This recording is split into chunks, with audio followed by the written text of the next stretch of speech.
नेता प्रतिपक्ष यशपाल आर्य हमारे साथ हैं और कांग्रेस के भीतर अगर देखें तो बीते रोज कुछ नेताओं ने कांग्रेस छोड़ी, दूसरी पार्टी में शामिल हुए और भी बहुत सारी बातें हैं, बात करते हैं। सर, सबसे पहले तो जिस तरीके से पार्टी को मजबूती की आप लोग बात कर रहे हैं, आप पार्टी के वरिष्ठ नेता भी हैं। अभी किस तरीके से देख रहे हैं जो चाहे छोटे कार्यकर्ता हों या पुराने नेता हों, वो पार्टी छोड़कर जा रहे हैं? देखिए,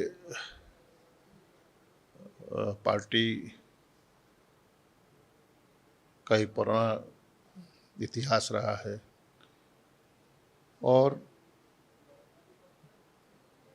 हमने उस मूल्यों को हमेशा स्थापित करने की कोशिश की है। और जैसा आपने कहा कि कुछ लोग पार्टी छोड़कर जा रहे हैं, मेरा मानना है कि चुनौतियों भरा समय है, कठिन समय भी है और इस समय निश्चित रूप से जो हमारे साथी हैं जिन्होंने पार्टी के लिए काम किया है, आज वो पार्टी में नहीं है और दूसरे दलों में शामिल हो रहे हैं, निश्चित रूप से दुर्भाग्यपूर्ण है। लेकिन हमारा मानना यह भी है कि जो हमारे साथी सहयोगी पार्टी से अलग हुए हैं, जैसा कल की बात आपने की है, उनकी कुछ अपनी महत्वाकांक्षाएं होंगी, कुछ उनकी मजबूरियां होंगी, या वो अपने अस्तित्व के लिए अपने को स्थापित करने के लिए अन्य दल में शामिल हुए हैं। लेकिन कांग्रेस का एक अपना इतिहास है, कांग्रेस की अपनी एक पहचान है। देश की आज़ादी से लेकर देश के निर्माण में, उत्तराखंड के राज्य के विकास में कांग्रेस की बहुत महत्वपूर्ण भूमिका रही है। देश को बनाने में, देश के निर्माण करने में, देश को स्थापित करने में कांग्रेस ने बहुत काम किया है और आज आवश्यकता है कांग्रेस को एकजुट होने की। और जब जब कांग्रेस एकजुट होती है, एकजुटता दिखाई देती है, तो कांग्रेस को कभी कोई पराजित नहीं कर सकता है। तो कठिन समय भी है और होता है और ऐसा दौर भी आता है, लेकिन हम निराश नहीं हैं। हम और मजबूती के साथ, पूरी शक्ति के साथ जनता के बीच में अपनी विचारधारा की, अपनी आइडियोलॉजी को, अपने नीतियों को, अपने मूल्यों को ले जाना चाहेंगे। और जब हम जनता से संपर्क करेंगे तो निश्चित रूप से संवाद होगा और संवाद से ही हम अपनी बात कह पाएंगे। ये हमारा भविष्य का रोड मैप है, एजेंडा है।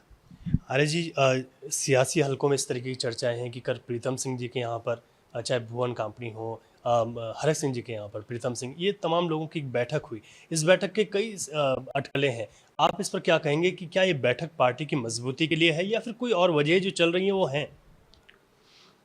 देखिए, हम विमर्श भी करते हैं, विचार विमर्श करते हैं, बातचीत होती है और अपने लोगों के साथ बैठकर कई विषयों पर बात होती है। उसको अन्यथा लेना, उस पर कयास लगाना ये उचित नहीं होगा। प्रीतम सिंह जी वरिष्ठ नेता हैं और हर सिंह जी के आवास पर गए हैं। मैंने उनके साथ काम किया है, चाहे हरक सिंह जी हों, चाहे प्रीतम सिंह जी हों, मुझे काम करने का अवसर मिला है।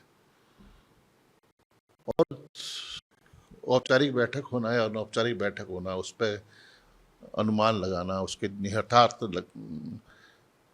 क्या हैं, उसके मायने क्या हैं, इस पर इसको आगे ले जाना, ये मैं नहीं समझता हूँ कि इसको दूसरी नजरिया से देखा जाए, दूसरी दृष्टि से देखा जाए। हम सब एक साथी हैं, हमारी बातें होती है, बातचीत होती है, कहीं पर कुछ बातें मीडिया तक नहीं पहुँच सकती हैं और मेरा मानना है कि एक माध्यम है मीडिया और जनता तक सारी चीज़ों को जनता तक पहुंचाने का काम मीडिया ने हमेशा किया है। लेकिन इसमें कोई उसको दूसरी दृष्टि से देखना कि आखिर क्या खिचड़ी पक रही है, आखिर क्या हो रहा है, ऐसा कतई कुछ भी नहीं है। एक सामान्य सी मुलाकात होती है, बातचीत होती है। कल भुवन कापरी जी उसके पश्चात यहाँ आए उन्होंने कहा सामान्य से मुलाकात थी और इसमें कांग्रेस के लिए और किस तरह से हम कांग्रेस को आगे ले जा सकते हैं, कई विषयों पर चर्चा हुई और ये गलत भी नहीं है, ये गलत भी नहीं है। अच्छा सर, ये जानना भी ज़रूरी है कि कई बार प्रीतम सिंह जी और हरीश रावत के बीच जो चाहे सोशल मीडिया की जंग हो, इस तरीके की होती हैं।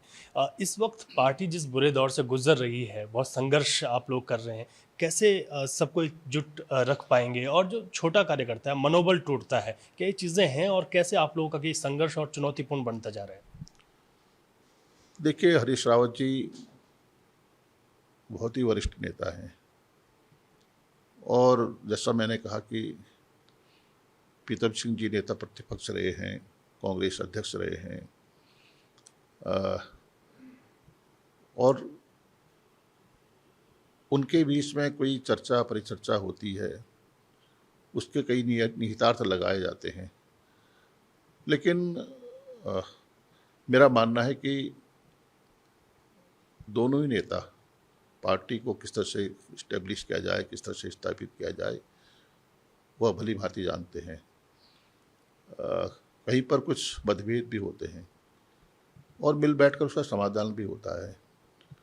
हमारे घर की कहीं कुछ आंतरिक मामले हैं तो हमें उस निश्चित रूप से अपने घर में ही उसका समाधान होना चाहिए और उस पर हम कुछ कहें वो उचित नहीं होगा। सर, एक सवाल ये है, आप बहुत अनुभवी हैं और इस बार जिस दिन आप वापस अपने परिवार में आए थे, मुझे याद है कि आपने इंटरव्यू में कहा था कि तोड़ भी लेकर आया हूं, तो आप पार्टी किस तरीके से आगे मजबूती के साथ आप लेकर चलेंगे? देखिए, सबसे महत्वपूर्ण विषय है कि जनविश्वास बहुत महत्वपूर्ण है और मेरा मानना है कि हमारा एक इतिहास है, जैसा मैं लगातार कहता रहा हूँ, कांग्रेस का इतिहास है, कांग्रेस के मूल्य हैं, कांग्रेस के सिद्धांत हैं, कांग्रेस की विचारधारा है जोड़ने की, देश को बनाने की, सामाजिक सद्भाव कायम करने की, सर्वधर्म समभाव की जो परिकल्पना हमने देखी वो कांग्रेस में है और आज ज़रूरत भी है सामाजिक ताने बाने को मजबूत करने की और सबको साथ लेके चलने की। वो कांग्रेस में ही दिखाई देता है, जो दृश्य है वो कांग्रेस में ही दिखाई देता है, वो तस्वीर कांग्रेस में ही दिखाई देती है। और मेरा मानना है कि देश तभी आगे बढ़ेगा, राज्य आगे बढ़ेगा। हम कुछ भी कहें लेकिन जनता बहुत जागरूक है, जो उन्होंने फैसले लिए हमने उसको भी स्वीकार किया है। जनादेश जो मिला हमें पिछले चुनाव में, 2022 के चुनाव में जनता ने जो जनादेश दिया, हमने उसका स्वागत किया है, हमने उसको स्वीकार किया है। लेकिन ये सब कुछ यहीं पर खत्म नहीं है, हमें और आगे जाना है, हमने लक्ष्य को पाना है, जनता के एक सेवक के रूप में काम करना है और मिलकर काम करना है। और जिस दिन कांग्रेस मिल जाती है तो कोई भी शक्ति कांग्रेस को पराजित नहीं कर सकती है।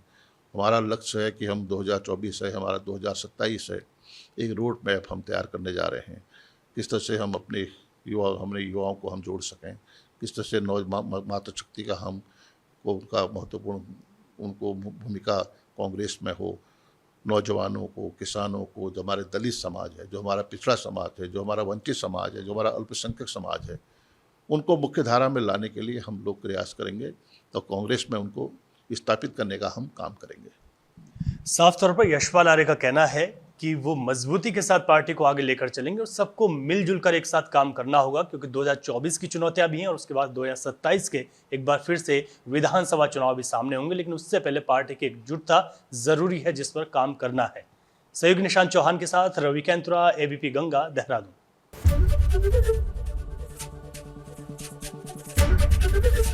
एबीपी गंगा, खबर आपकी, जुबान आपकी।